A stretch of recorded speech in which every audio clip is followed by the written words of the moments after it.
The Villa of Whispering Souls deep in the mountains of Mexico stood an abandoned place called Villa de la Sangre, the Villa of Blood. The villagers believed the house was cursed because anyone who entered it heard whispers calling their deepest desires and their darkest fears. Three friends decided to explore it one stormy night. Adrian was brave but quiet. Mateo was charming and reckless. And Isabella, the girl both boys secretly loved. Rain poured heavily as they arrived at the giant black gates. The villa looked dead, but candlelight flickered behind the dusty windows. "This place feels wrong," Isabella whispered. Mateo laughed nervously. "Ghost stories aren't."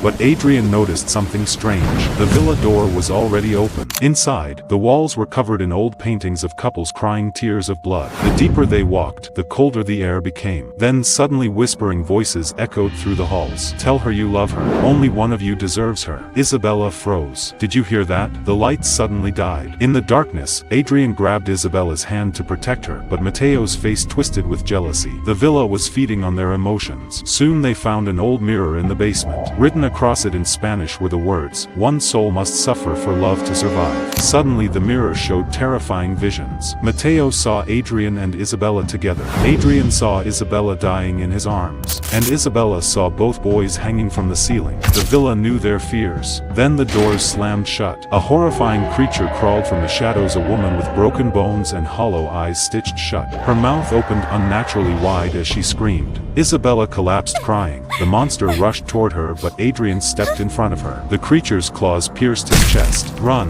Adrian screamed. Mateo grabbed Isabella, and they ran through the hallway while Adrian's screams echoed behind them. But as they reached the exit, the villa suddenly became silent. Too silent. Mateo slowly looked behind him. Adrian was standing at the top of the staircase, covered in blood, smiling. His eyes were completely black. Then he whispered, "The villa accepted my sacrifice." The doors slammed shut forever. Days later, villagers claimed they still see a man standing at the villa window every night, watching the road, waiting for Isabella to return.